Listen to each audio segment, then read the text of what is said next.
them, sugar. Took me from my roots, tried to destroy my stem. They tried to cut down my branches, said them want to see my life end. But my strength increased, the more that they multiply, the trunk and the roots will firm to the ground. I am ebony, ebony is strong, ebony survives, ebony is free.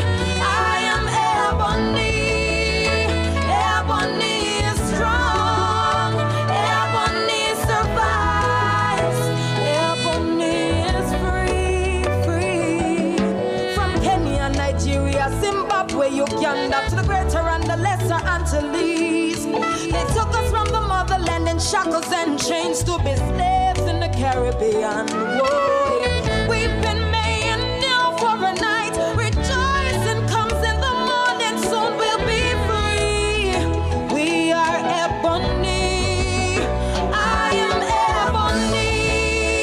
Ebony is strong. Ebony survives. Ebony is free. I am ebony. Ebony is strong. Ebony survives. Ebony is free, free.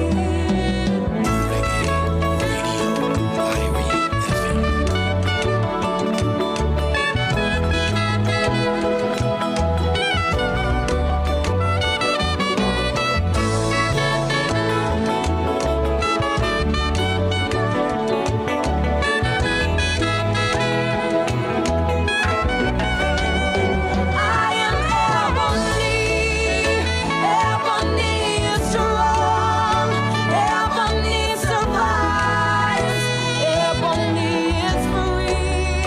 I am ebony, ebony is strong, ebony survives, ebony is free. Mitzi Campbell, also known as SHUGA, is a talented singer known for her powerful vocals. But she's more than just an international powerhouse singer. She's an activist. Through her music, SHUGA is a voice for the voiceless, tackling issues of poverty, crime, and violence. In 2019, she celebrated International Women's Day with the launch of her foundation, Femme Phenomenal, to mentor and uplift women and girls who have been victims of abuse. Today, we journey with SHUGA on the road to success. SHUGA, welcome.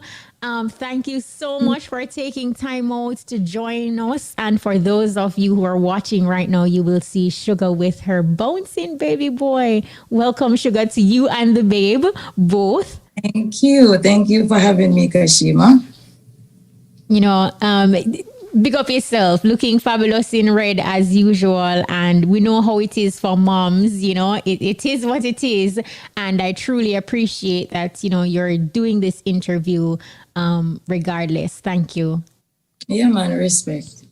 Now, let's start with your foundation, SHUGA, because, you know, a lot of persons then will say, yes, you know, SHUGA from Rising Star days, but it goes way back. I mean, you grew up in a Christian home in Montego Bay, Jamaica. How would you describe your childhood? Okay. So, like you say, I grew up in Montego Bay. I have 5 sisters and 3 brothers, and I'm the youngest. Me had a wash belly. Wash so we belly. say in Jamaica, wash belly. So I did well spoil. You know, however, I am from a musical family. Daddy has a sound system and mommy sings in church. Oh. Seventh-day Adventist church. So, you know, every Sabbath I would be at church, either singing on the choir or singing song of meditation, because I was always called upon to do something in church. Mm-hmm. Also, you know, I remember I was a part of my school choir I was a part of the speech and drama club. I did enough bad, netball, everything I want, you know. No, that's really awesome. But you know, daddy having a sound system, mommy singing in church, and you know, you being part of a choir. You know, like you mentioned, you grew up in a family, a singing family. Did you ever feel torn between mommy and daddy as it relates to the type of music that you wanted to do or the path that you wanted to trod for yourself? No, you know, no, not at all. Because, you know, the music that I would normally do in church as a Christian, it kind of helped with the principle that I now stand on, you know, because of course, mommy feel listen to songs still. And daddy is a music man, a reggae man, a dancehall man. So it's a mixture of both worlds, and it's perfect for me because it really gives me an identity, you know? Yeah, I understand that. No, what as a child, you know, you spoke briefly like about like principles, but growing up, what did you admire most about your mom and your dad? Mommy and dad, they stayed together. They stayed together. You know, things weren't always perfect because I get a life, and you know, it rough, you know, the ghetto. It rough when you're poor.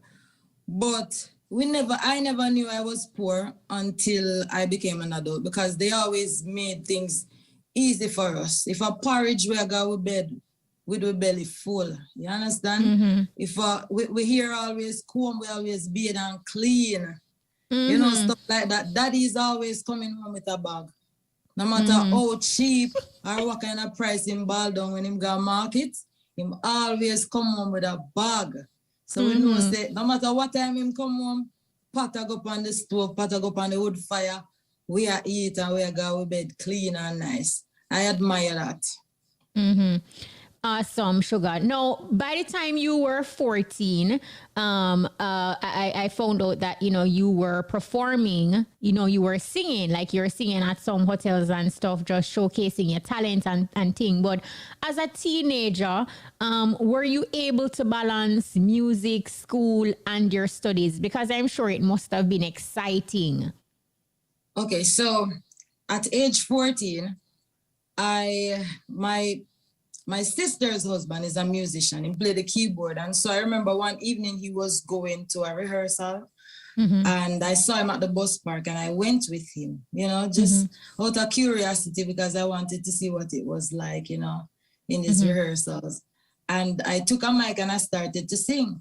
And that's when the band leader invited me to just a little weekend gig they were doing. So it wasn't anything to take away long from term. my schooling. Right. It was just a little gig, and you know, that's where I started. So I would say no, it didn't take away from my schooling at all. So it was a good balance, a perfect balance. What was that experience like for you though? Because here it is, teenager on stage. I'm sure you had an audience. Were you the nervous type? Did you have to contain your fears, or, you know, you are just the pick-me way, look, bold and brave and just out there? I was both of those, you know, Kashima, because guess what going on? You see, before I touch the stage, but always bold and things that I can manage, you know. But as soon as I go up there, I am always a nervous wreck. But I always pull through. And I mean, you know, from singing in church, that stage would not have been my first, you know. So I would have already been used to singing and used to an audience. So it was okay. I always pull through. No, we know that when you touch the stage, like you mentioned, you know, you have the little butterflies, you get the nerves, but how would you describe SHUGA in the classroom? You attended the Herbert Morrissey Technical High School. Any outstanding moments when you look back and reflect? Yes, I remember. All right, I was always by the band room. Always at the band room, because you know, we can, no matter where you are on the school compound, you can always hear the music playing. No matter where you're there, you can hear the drum them and knock, or whether it was music class or the band was rehearsing or whatever it was. I was always drawn to that. So I remember music class was always my favorite. You know, English was also a subject that I really, really admired and I enjoyed, you know, like literature, reading and stuff like that. And I remember my teacher, Miss Kerr, she would always, my stories, when I would write stories, she would always take them to the other classes and, you know, share them with them. And I was always very good at writing. But, you know, I didn't really care that I was at that time. I was just, you know, able to describe and, you know, express myself through writing from a tender age. So I really enjoyed English and literature. Okay, that's awesome. Now, you finished high school. Did you know exactly what you wanted to do in terms of a career path? Before I finished high school, I knew I wanted to sing, but I just didn't know how I was going to approach it, or, you know, I didn't have a clue. I just knew that, okay, I can sing and I have this talent, but I didn't know the value of it and I didn't know what direction or what next to do, you know, because I remember when I just went to Herbert Morrison, you know, we were, you know, when you just go to school and you have to stand up and introduce yourself, where you're from and what you want to be. Every class, me rehearse what I go say now. I'm going to stand up and I'm like, my name is Mitzi Campbell. I'm from Bogue, and in the future, I wish to become a singer like Mariah Carey. And that's summer prime. I love it. Speaking it into being. Yes. So even though you didn't have an idea, like you said, SHUGA, you know that this is what you want to do, but you didn't know the first step. Did you have a mentor or anybody to provide guidance? Because here it is, you're still a part of a musical family with your sister's husband playing an instrument, your father with the sound system, and then mommy now in church singing and choir and that kind of thing. Did you have anybody to provide guidance and kind of usher you in that direction? Not at all. Not at all. Not at all. I was just going with the flow, and anywhere the music was playing, I was there. That's all it was. You know, it was not until I was about 17, 18 thereabout, I met some musicians, you know, who were playing on the hotel circuit, and I started to hang out with them. And, you know, may I tell you, Kashima, sometimes life and the way you ask for something and you don't know how you're going to get this thing, but everything just keep falling into place. And that's my life, because I remember at 17, 18 thereabout, when I met these musicians, they were the ones who encouraged me. They were like, yeah, learn these songs. I didn't know that I was just rehearsing for now. I wouldn't know that. You know, that could have been my big stage. I didn't know I was going to grow anymore. I didn't know what to expect, but I knew that I wanted to do music, and I was going with the music flow. Anywhere the beat would play, I would be there. If you see the music notes in your dream, just know so me a swim or me a float on one of them. No, but then you know, like you said, these musicians encouraged you, and then in about 2006 you got what would have been your introduction to the music industry, touring with Tanya Stephens, doing background vocals. Describe for us this experience and how you actually met Tanya and what it was like working with her. Okay.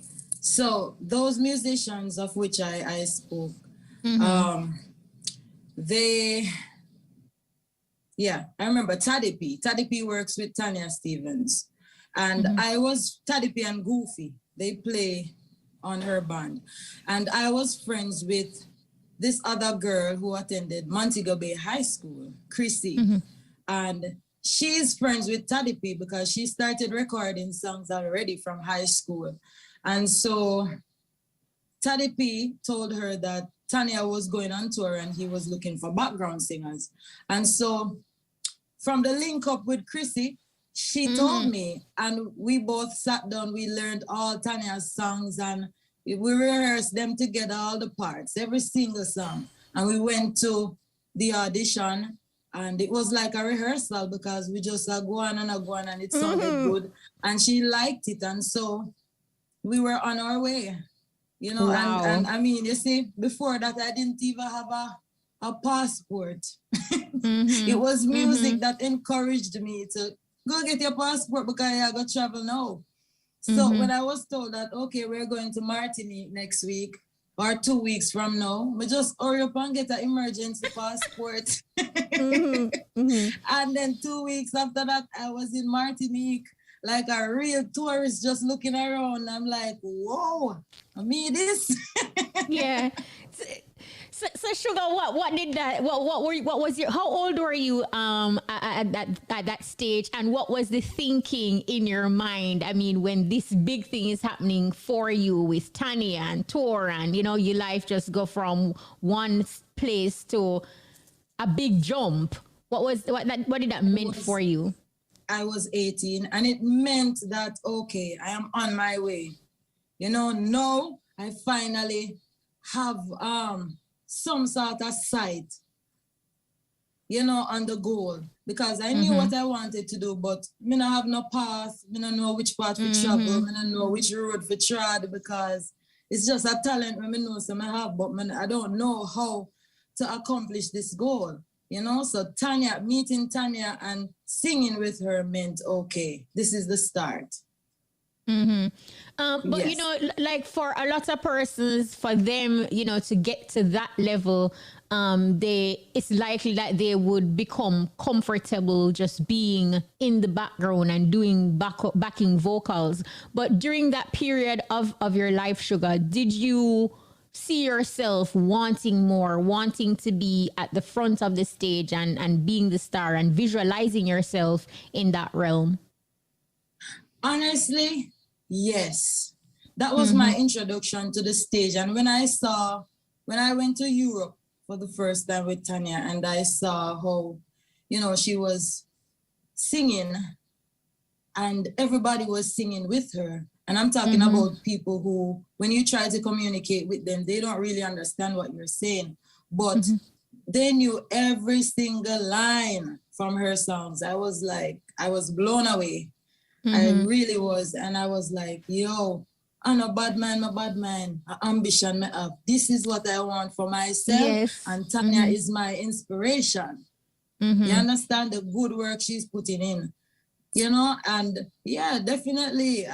I was never one to settle for, you know, if I see more for myself, I'm going for it. But then later on, let's take a time signal before I get into my next question. Don't go anywhere, Sugar. Right here.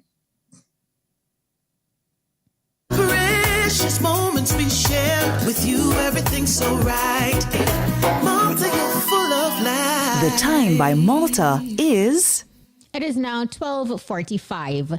No, so you know, you did the tour with Tanya. It's exciting. You're getting the exposure, and you're seeing how people around the world react, and you're getting insights as it relates to how she's performing and all of that good stuff.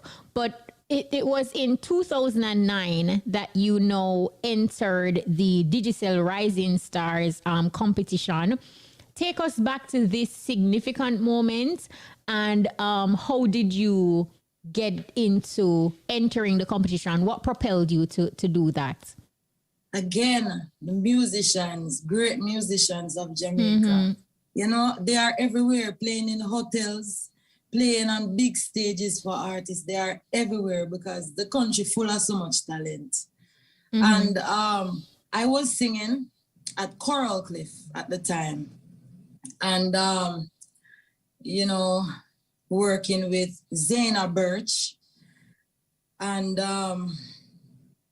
he encouraged me again. He was like, yo, there's this talent competition going on. Why don't you enter the talent competition? Because you're always saying some crazy things. I always say some things and make we laugh.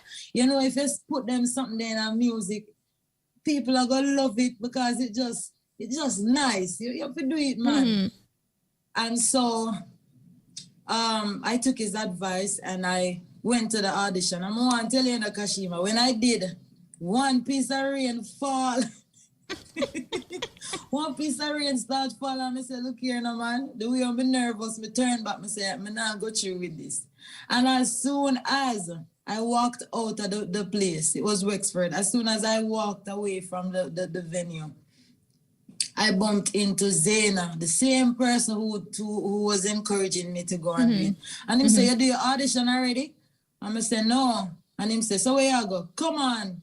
And him hold me and bring me right back over there. So, you know, that felt like purpose. You know, it was no accident at all. And I went, I did the audition, and the next thing I get is the day before I did the audition, you know, my hair was a mess. My hair was a total mess. And I went to my hairdresser and I wanted to purchase black hair, but I could not get any black straight hair. I don't know what was happening with the beauty supplies. And so she said, I don't know what's gonna happen, you know, but I have one pack of 27. It's gonna be thin, but it can work. And she put it in my ear. And when I went to the audition, as a matter of fact, it was a 27, it was 6:13, and everybody was looking at me like, and I'm like, oh my God, I feel ridiculous. But no, everybody can identify, you know, SHUGA the hair, with this blonde hair. Oh, what? So you're saying the blonde hair was an accident initially? Yes. Wow. SHUGA, you know, listening to you, it's almost like so far your life has been divinely orchestrated in a way, just the persons who are placed in front of you, the encouragement that you get, and the experience and exposure that you have gotten thus far. I remember when you were a part of the competition, it was my little sister who brought you onto my radar because she was just going on and on about this girl named SHUGA and how she real and she definitely gonna win the competition, and you know, and I watched it, I checked you out, and I'm like, yeah, you know, she definitely can sing. Were you confident in yourself during that time when you were a part of the competition? And you know, when you enter a contest, somebody will win and somebody will lose. Did you ever entertain the thought of what if you didn't win, or? You know, Kashima, during that time, there was a lot going on because, I mean, remember, this is a competition now. I'm not the only one in it. And there were so many other talented singers, so many of them. And I really loved their talents. And so I wouldn't say I was confident. It was the people who really strengthened me, because every time we went on the road, whether I was alone or I was with the group of other contestants, man, the way the people would react to me, it just built me up. It not hype me up, you know, but it built confidence in me to start believing in myself, because they were like, even truck man, may I walk and me hear this big hand, Bob, SHUGA, see some money here, buy some credit, girl, you're bad. Then look at something that it just feels like Jamaica. It feels like home and make me feel really good. And, you know, that's when I started to become really confident. But, you know, not every artist that wins a singing competition, you know, has the ability to create a successful career. What was your strategy, you know, after winning the Rising Stars competition? And then it's a competition where, you know, you sing over other people's songs and that kind of thing as well. And did you feel any pressure after the competition to say, boy, to be an artist now, you have to create your own songs? What was that like? Whole heap of pressure. Whole heap of pressure, because remember now, you know, I was on your TV every single week, like 3 times per week, because it would air on Sunday night, but during the week, it would repeat like 2 times or even more. And so it was a whole lot of pressure. I was a star without a song. Whoa. You understand? So that's a big thing. And then people would see me all the time and be like, listen, me vote for you, you know. Me vote for the one SHUGA, me can't get no song from her.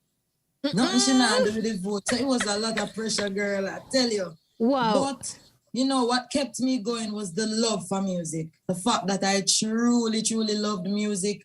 And from day one, I told myself that this is what I want to do.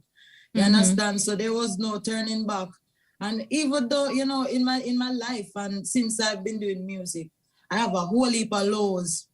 But me just know say it's a part of the journey, and if I keep going, I will grow and I will get better. Because there was one point I was working with a songwriter who was working with somebody else because me could write. Well, I could write because I'm always good at it, but you know, I never wrote a song before. So I wasn't confident about my writing, and I wasn't sure if I knew what I was doing, or was there a formula to this, and it was a whole lot of questions in my head. So, you know, I was working with this songwriter, he was working with somebody else, and the song started to sound alike, and, you know, I could identify that, and he was given an ultimatum, you know, by the artist, you know, you have to choose. And so, of course, I don't have no money, I don't have no... So me get left behind.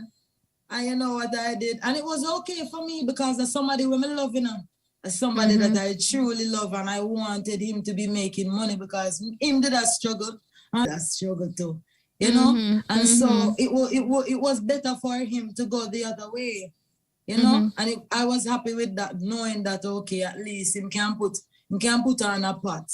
You understand? Him can put a clothes on him back. Him can, you know? He can manage himself. So that was okay. So after that, I told myself that, you know what? I have to start writing my own songs because this way I'll be independent and I can just get up, I can go to the studio, I can write my own songs. Need to do this. And I would sing that to myself every single time. And when I started writing my own songs, girl, I write some foolishness. I write some foolishness, yeah. I can tell you about it all, but I never stopped. I kept going and I kept listening to other artists who, you know, good songwriters who paved the way and they out there and do them thing long time. I got back to school, man. Back to school. I sit down in front of YouTube, I listen, I pay attention, and I take my time and go and do it until I realize I start develop and I grow and I get better. You know, and I still have a long way to go regardless, but I'm grateful. Wow, Sugar, what a story. No, you know, your determination is eminent. You know, we see that where, you know, you're a go-getter, you get up and you go. But sometimes, like along the journey and some of the things that you explained to me, at any point in time, did you have a mentor or somebody that kept motivating you to, you know, keep pushing ahead regardless of what's happening, and, you know, like you not turning setbacks into a negative, but you still pushing ahead? Did you have somebody to pour into you positively and hold your hand along the way? Yes. Not all the time though.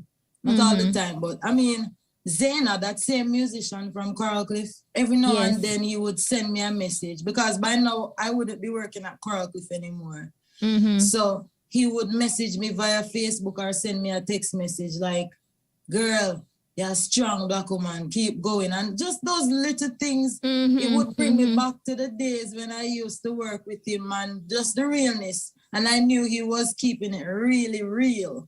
And so I felt like somebody was there behind me along the way, you know?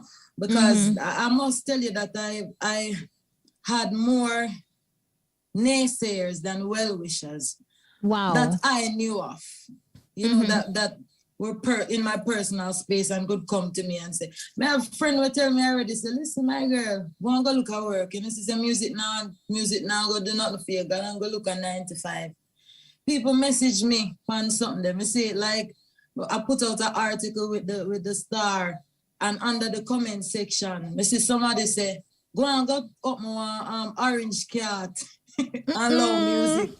You see people all shake salt buckles so and I say, watch it, I know sugar, salt. Wow. So Sugar, how were you able to, what did that do to you in the moment, and did it dampen your spirit? Listen up, in the moment, of course, anybody are going to feel some type of way because you want to be loved, you want to be accepted, and you want people to say, yes, you do something, and you want no say it at work. But what it did was, it said to me, more needs to be done. You understand? So when they must speak Spanish, you know, me still speak English, and me not understand what they must say.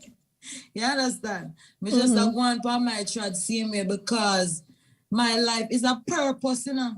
It's a purpose, and I'm very deliberate about everything that I do. Me not make nobody come and tell me, say, yo, I saw. Or, you know, say, you're too old for you to do this now. Or, you know, say, it not going to work because a long time we are trying, the people are going to give up. Me hear all of that.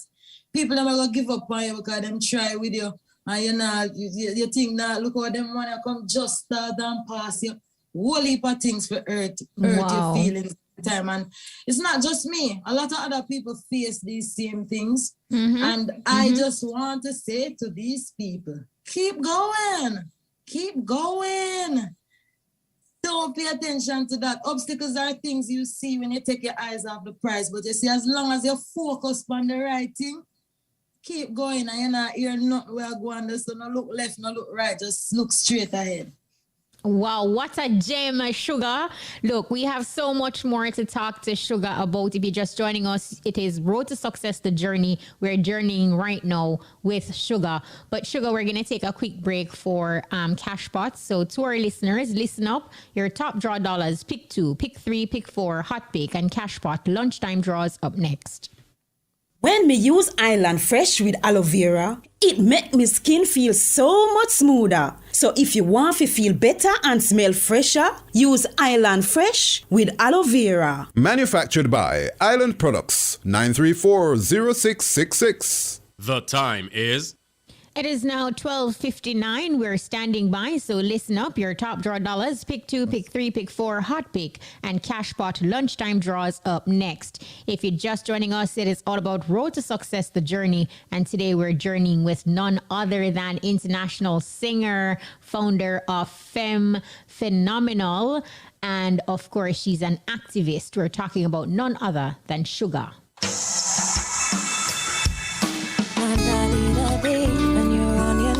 No worry about nothing, Jah will provide for way.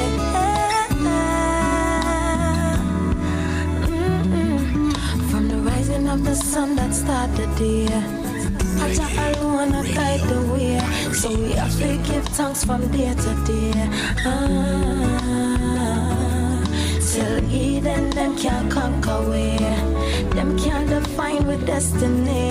Them can't stop what God planned for way.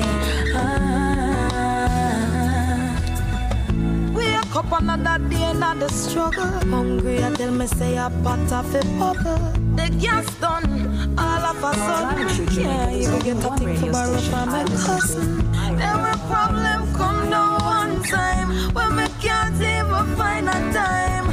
But before me think about find me and kneel down before your lucky day. Get your tickets out and let the games begin. Good afternoon. It's Thursday, May 12, 2022. I am Deandra. Welcome to this afternoon's Supreme Ventures live game draw. Before we begin, here's a quick look at our mid-morning winning numbers. Remember, all live draws are being supervised by the Betting, Gaming and Lotteries Commission and observed by the independent auditing firm PwC. And now let's put some money in your top draw. This afternoon's jackpot is now $600,000, and here are the winning top draw numbers. So good luck, and here they come. First up, it's the number 3, and then we have the number 6. The third top draw number coming down for $600,000 is the number 10. The fourth number is 1, and the fifth and final top draw number for this afternoon is the number 8. And now let's pick up with our dollars game. I do hope you're feeling lucky this afternoon, and here are the winning dollars numbers, so let's see how well you did. First up, it's the number 24, and then we have the number 13. Up next, it's the number 7. And following 7, we have the number 15. Next in line, it's the number 5. And here comes the number 21. Coming down, we have the number 4. And 4 is followed by the number 25. And then here comes the number 14. Up next, we have the number 29. The number 9, and we're wrapping up this afternoon in our dollars game with the number 20. And now for some easy winnings with our pick two games to get those tickets out. And here we go. The first pick two number, and it's 22. The second pick two number coming right up, and it's the number 36. So once again, the winning pick two numbers for this afternoon are 22 and 36. Up next, you can play it three ways. It's of course our pick three game. So here we go. The first pick three number, and it's 9. The second pick three number coming right up, and it's the number 3. And the third and final pick three number for this afternoon is also 3. So once again, the winning pick three numbers are 9, 3, and the number 3. And it's now time to ton up your winnings. So get ready for pick 4. The first number, and it's 1. The second pick 4 number coming right up, and it's the number 7. The third pick 4 number, and it's lucky number 5. And the fourth and final pick 4 number for this afternoon, and it's the number 7. So once again, the winning pick 4 numbers for this afternoon are 1, 7, 5, and the number 7. It's easy for wins. So let's heat things up with our hot pick game, and the balls are spinning, and here we go. And this afternoon's winning hot pick number coming right up, and it's lucky number 7. So congratulations to all our hot pick winners. Again, the winning number is 7. And of course, Cashpot Money Trainer run, and this week you can win $285 for every $10 winning Cashpot bet. Let's get ready to play a Cashpot game for Thursday, May 12, 2022. You live to play it, but can you win it? Get ready to be a big Cashpot winner. Let's see what the winning Cashpot number will be, and this afternoon's winning Cashpot number is lucky number 11. So congratulations to all our Cashpot winners. Again, the winning number is 11, and it's now time for some mega winnings, so good luck.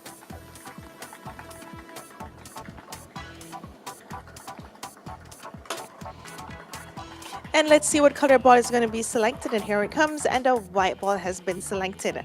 Remember, go Mega 6 times per day for more chances to win big. Again, the winning Cashpot number is 11. The lucky mark is dog, and a white ball was selected for pick 3, pick 4, Cashpot, and hot pick. And now let's take a look at this afternoon's winning numbers. Congratulations to everyone who won. Please do join us again at 3 p.m. for more games you love to play.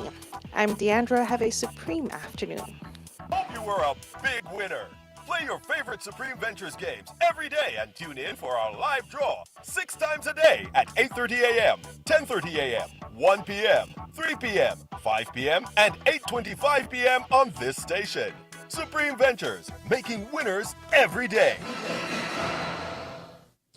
That was the lunchtime top draw dollars, pick 2, pick 3, pick 4, hot pick, and Cashpot draws. Congratulations to all of today's winners. Join us again at 3 p.m. for another chance to win in hot pick and Cashpot special pot draws. Now, SHUGA, so we have covered a good portion of your journey before you went into the Cashpot break. So we are now at the point with Penthouse Records. How did you meet legendary producer and CEO of Penthouse, Donovan Germain? Okay, so after the competition, I was at Mixing Lab Studio in Kingston.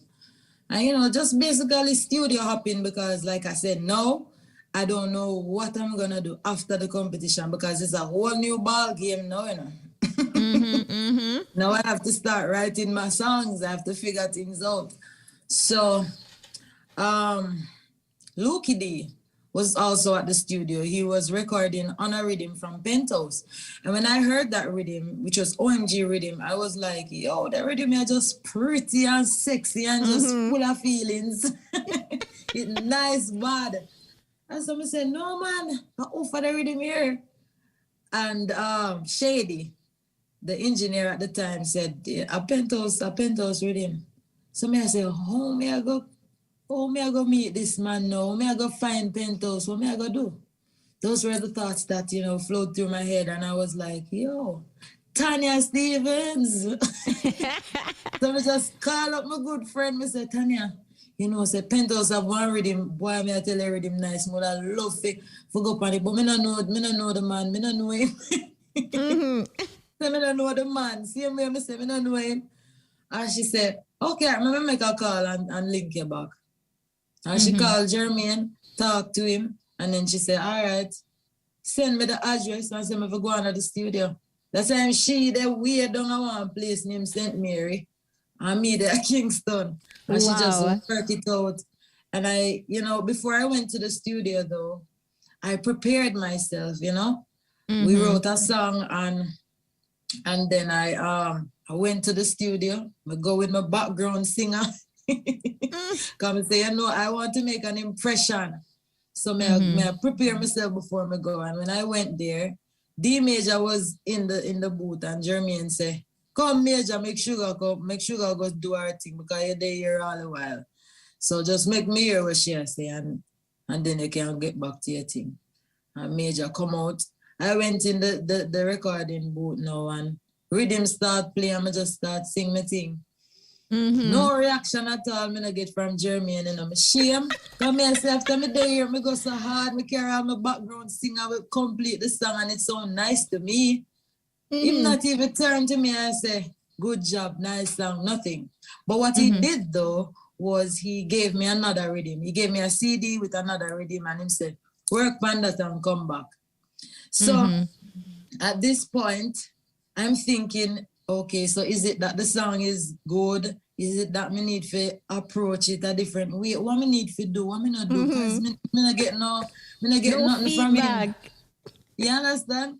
So me say, all right, me get the rhythm and me just do another style on it now because I am searching for an impression. I want him to say something.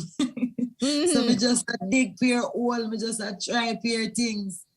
And so, but that's Jermaine though. He allows you to just be your own creative self and him not say nothing, him not hype you up, none of that stuff. Him just do him thing and you do your thing. So that was basically how I met Jermaine. Now, Penthouse Records has helped to shape, the careers of like a Buju Banton and, plenty hits come out of Penthouse for the likes of Beres Hammond, Marcia Griffiths, Wayne Wonder, Garnet Silk, and so many others. What would you, or what lesson have you learned from Donovan Jermaine that still resonates with you today as an artist? Laying a foundation is very, very important. You have to have songs, and being in the studio is the right place, for your development, and I take that with me everywhere.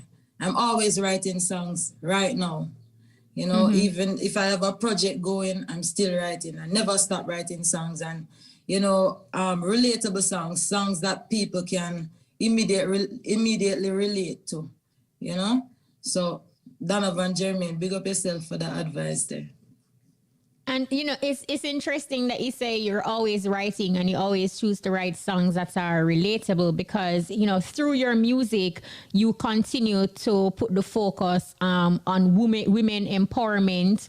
You speak about of other issues as well, but, with songs like Black Women, a tribute to the I Trees, Mona Lisa, Ebony, among others, like these are powerful songs.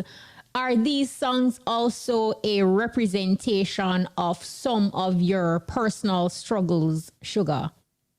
Definitely. My tears, whole heap of tears in them song there because, as women, we experience a lot of things, and sometimes we hide them. Sometimes we hide them because we're afraid to share. And I realize that sometimes if you go through something and you share it, you feel so empowered. You feel free and you feel, strong. Liberated. Yeah. And so I anything at all, if anything will hit me in a life, I always put it in a song. And it encourages me first. And, with the hope that somebody else out there, I don't know who, but somebody else out there might hear it and also be inspired or encouraged or liberated, Yeah. And I know eventually the passion that you have, not just for women, well, for women empowerment, it led you to the launch of your foundation that was very fittingly, you launched it on International Women's Day back in 2019. Talk to us a little bit about Femme Phenomenal and the work that you do and the impact that it has had on women and girls in particular. Okay, so the Femme Phenomenal Foundation is geared towards bringing awareness to rape, manipulation, incest, and abuse overall, because things happen and sometimes we tend to want to normalize these things. I've had experience with abuse myself, and so I know what it is like to be in the shoe of a woman who has faced these things.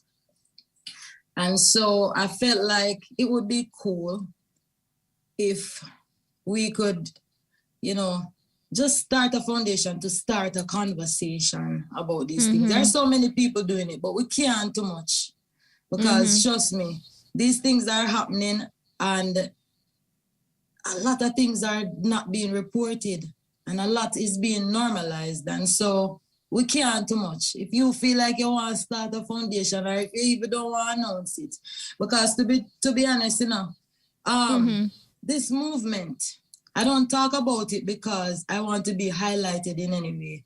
It's mainly just to have other entities on board supporting what I do. You understand? If you have other people open up them eyes and make them realize that this is something we can do too. This is not right, because you have some people who are socialized to believe in that, okay, this is all right because my neighbor them do it every day. As so, woman not to deal with man certain way. Man, you understand? Just things that we grow up seeing. And it seems so normal to us that when we are big people, we start doing it ourselves. And so we need to have these conversations in order to kind of bring about change. So one of the things that we did was we did a school tour along with the Safe School Police Unit. They always go to the schools and talk to the students about these things. And so when they heard about the foundation, I was invited to come on tour with them. And so I went and I invited some of my artist friends and, to provide entertainment. And, I just shared my story with them because I wanted children, not just girls and boys, because sometimes the boys, they don't understand what's happening either until they're told. Talking boys is very too good. are We have to talk, victims. man.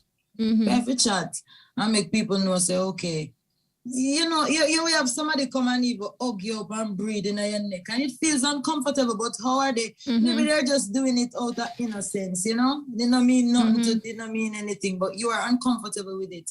And you have to say it. I was not comfortable with that. You understand? So they and know, then they absolutely. will know that, okay, going forward, I can't do this to another girl because I don't want to know, say me I make somebody uncomfortable. Stuff like that. And so we just want to be open and make people know, say, this is this and that is that. Yes, we're going to go for another time signal. We're talking to SHUGA and this is Road to Success, the journey. Are you a tourism worker? Then sign up for the Ministry of Tourism's innovative Tourism Workers Pension Scheme and retire in comfort. The time by the Ministry of Tourism is? It is now 1:15. SHUGA, we're talking about a very serious topic, a very serious issue. We know that not everybody is able to tell their story immediately. Were you able to tell your story, and was that a challenging situation just to share in hopes to uplift, inspire, and bring awareness to other girls and women? It was very challenging, Again, I reached out to Tanya because she was sharing her story. I think it was back in 2016. She shared something on Facebook and I read it and I was brought to tears. And so I reached out to her and via email. I sent her an email, and I also sent Elise Kelly an email as well. You know, because I didn't know who to talk to at all. Like, I don't know who me can talk to. But because she was going through something similar, I felt like, okay, you know, we can trust her. You know, Mama Elise, we are thing already. Yes, long time, yeah, man. Vibe, real woman. So, you know, but it was a challenge. It was a big challenge for me. And, you know, messages in the music. Me just bring it to the music every time, because I find that when I write or sing about situations, that's when I best express myself. And that you do because there is absolute power in your words, in your delivery, and even in the sound and the tone and how you're able to so effortlessly tell the tale and create an impact on people from all walks of life. But as a parent yourself, SHUGA, what do you want parents and especially, you know, mothers to be aware of, like as it relates to their children, just having that emotional intelligence to be able to tell when something is wrong or something is off? What advice would you give to parents? Talk to your children. Be the first one to tell them certain things.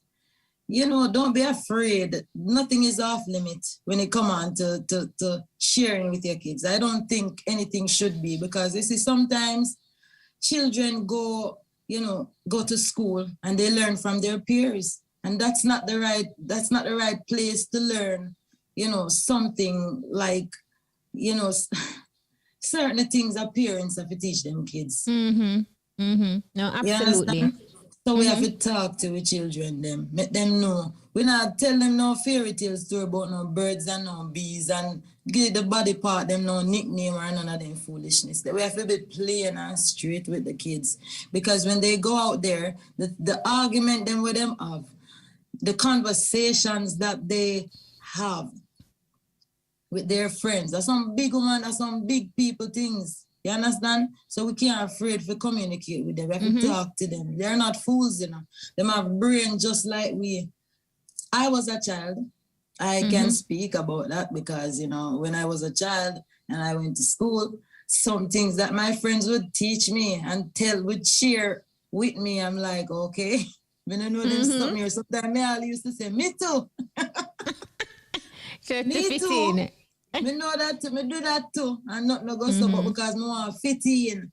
You understand? So it's okay. I think it's best when we teach our kids first and make them know everything will go on.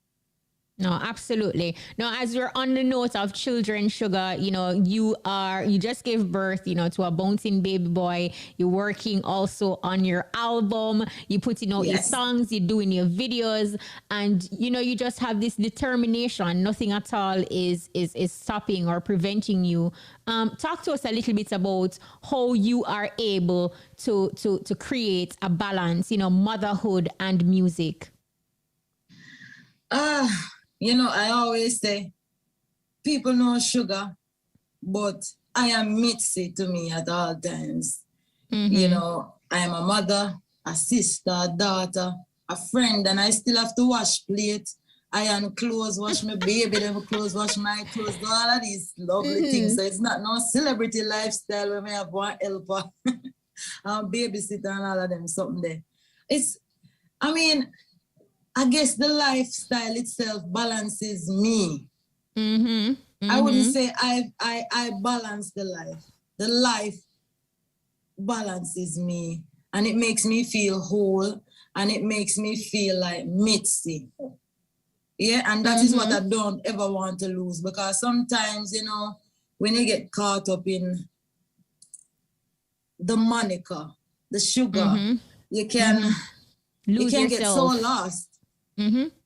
You know, in all of what it comes with. You know, no, but I tell everybody that, listen, SHUGA, Mitzi comes with all these things. So take it or leave it. No, your latest track, Sugar, Dear Mr. Government, you know, it speaks to the daily struggles many people, not just in Jamaica, but around the world, you know, would endure on a daily basis or just, you know, their life. What are your, do you see yourself really? Do you see yourself as, say, the voice of the people or the voice for the voiceless? All right. So when I was introduced to the national space, it was via the talent competition, Digital Rising Star. We spoke about that. And it was the people who chose me, you know, and they would use their time and resources to push me further and further in the competition every week. And I have not forgotten that. I have not. I am those people because every issue they are faced with, it affects me too because guess what? Me a poor people daughter.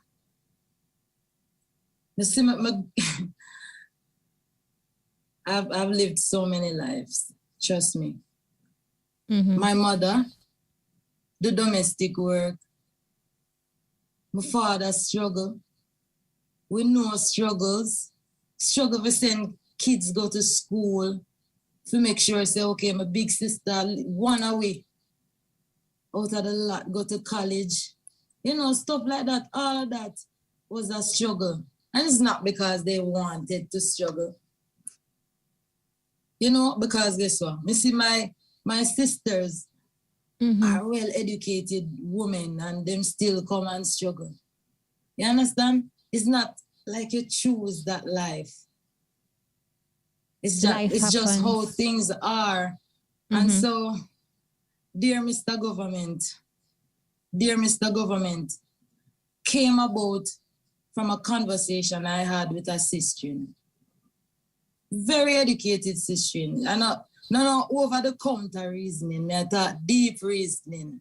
we put on, we gogglers and dive deep reasoning. And she was expressing,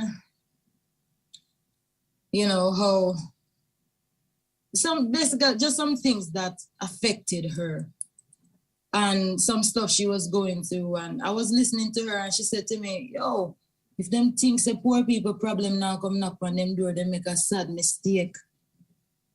And when she said that, I felt it. I heard it, but I felt it. I felt it because me I say, yo, are this the people them really are feeling? Everything I raise.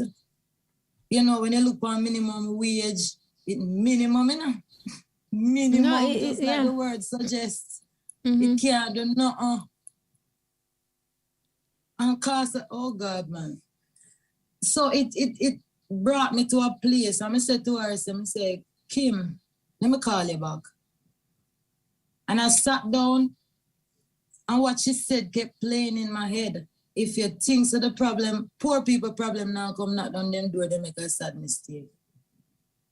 And that was the chorus for me. Right now the problems of the poor is not knocking on the rich man door. Cause me I say, yo, sometimes we I say crime and this whole heap of crime and violence where go on. But are we really zooming in on the problem?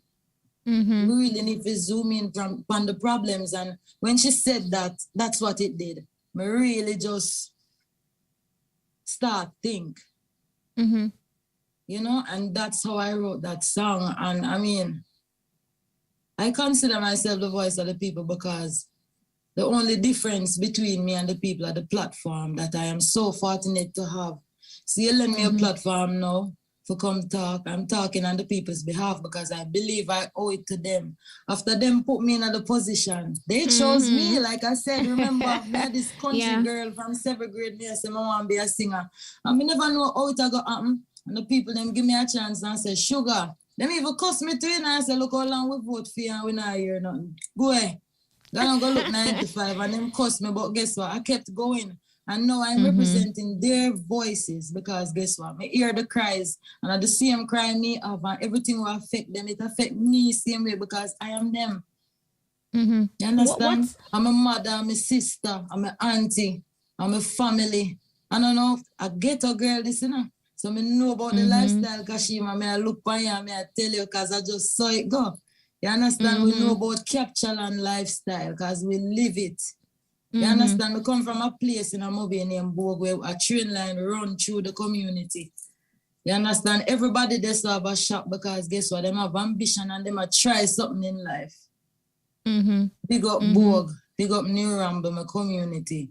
I just straight love. I respect the people them for trying. But right now, poor people problem and knock on the rich man door. Crime are increase. Peer things are happen. And we need to find solutions. With 2 minutes remaining, Sugar, dear Mr. Government, it will be a part of your upcoming album, Phenomenal Woman. Talk to us about this project. Do you have a release date and how would you describe it for your fans? Phenomenal Woman is a body of work that myself, Donovan Germain, we've been working on tirelessly for a while now, you know. Oh God, we put in some work, man, I lie. And I mean, it's a great body of work. It's a reggae album and I can't wait to share it with everyone.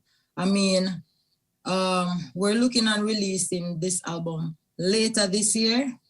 So we haven't settled on a date, but we know that we're gonna be releasing it later this year. So you guys can definitely look out for that awesome body of work. Yeah, man, we have quite a few collabs on it. But right now, well, you can't you can't just say that and not mention one of the collabs. Sugar, give us one. But one look here hint. now, it now goes. Listen, when we do the next interview, we want to have something to talk about too. We have to let some of the special something of them. I'm gonna want you to interview me again until we release the album, so I can say, hey, this is what's up. I can't let go every gem now. I want the Kashima. All right. Fair enough. No, you know, for persons who are listening and they feel as if their life is over because of something that they may have endured and they are not able to turn the trauma they experience into resilience, what would you say to those persons? All right. That jingle I did for the promo, at the end of it, I said, remember, you can't go back and change the beginning, but you can start where you are and change the ending. You know, sometimes we go through things, but it's not the end. It's not the end. And sometimes the worst situations is like a gym. It just gives you muscles and it makes you into a stronger person, because that was the situation with me. So may I tell you, you know, and that's why I like to share myself and I like to talk about these things, because I know that there are people out there who don't consider themselves strong. You know, I've been there. Sometimes, and you know, we have a saying, we say, this too shall pass, because there are days where you might feel so low. You understand? But you have to just hold firm and know, say, for all real, will be this fine. too shall pass. And once you pass it, you're gonna be like, then that me really did I go on about? And that me that stress about you. Just build yourself and, you know, your weakness, make your weakness strengthen you. But you can share something with somebody else. It might sound a way, but I've tried it. In my weakest moments, you know, when I talk to people and I share, you know, what I'm going through, sometimes somebody might just give you a small word of encouragement, or they might share something they too are going through, and it might be far worse than what you are experiencing. And you realize that, yo, then if this person can go through that and still endure, who am I? I can do it too. So just go and firm up and not watch no face. Just know, so life comes with so many obstacles. Yeah? But just go and keep your eye on the prize and believe in yourself. Don't stop believing in yourself, because it's the fastest thing for people do is stop believing you. People will give up on you. But you see, once you believe in yourself, they will have no choice than to join you, my darlings. So just go and hold firm and love up on yourself, same way. Wow, Sugar, thank you so much. This has been absolutely awesome. Your story is one of determination and, hard work and dedication. Continue being great, man. Today could have been different. You could have said to me that, look, you have to just go and sort out your baby and, your child may wake up or whatever the case is. But here you are with your child making this interview happen and taking time out, just being vulnerable and sharing.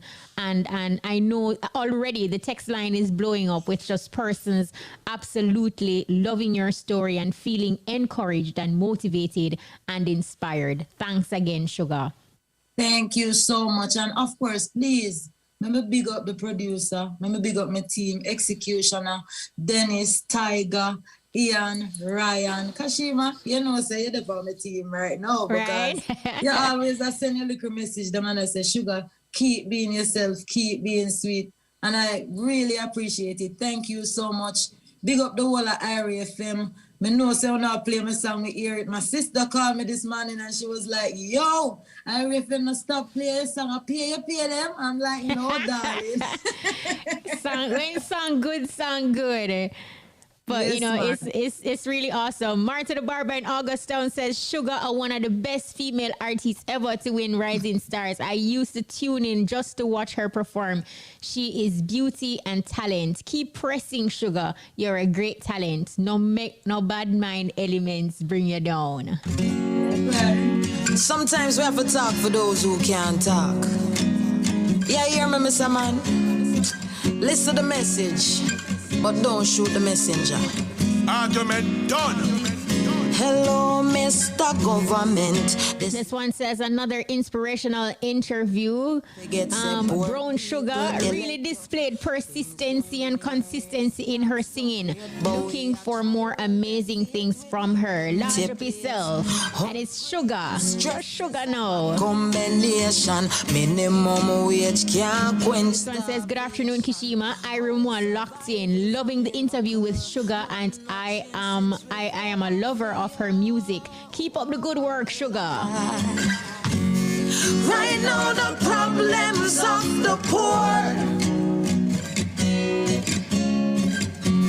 is not. This one says, good afternoon, Kishima. Great interview, interesting points, very motivational, very positive thoughts, and Sugar has an awesome personality. It's Janelle in Lime Hall, always locked in. Big up yourself, Sugar. Things won't be peaceful anymore. Prince Jasper from Darliston, Westmoreland says, locked in our Sugar, it is a blessing. You're speaking to the government for the people. It's not how you start, it's how you finish. Big up yourself. Miss Junie Cook Shopping in Darliston, locked in. Boy, but white squall they up and repeat. Look up. This one says, great interview, Sugar. Big up yourself. Motivational, inspirational speech. No matter the backlashes, keep pushing. It's coming from Carrie. We are braced for the famine, but we can't. And doing this one from the top again. A big thank you to Sugar. Sometimes we have to talk for those who can't talk. Yeah, you hear me, Mr. Man? Listen to the message, but don't shoot the messenger. Argument done. Hello.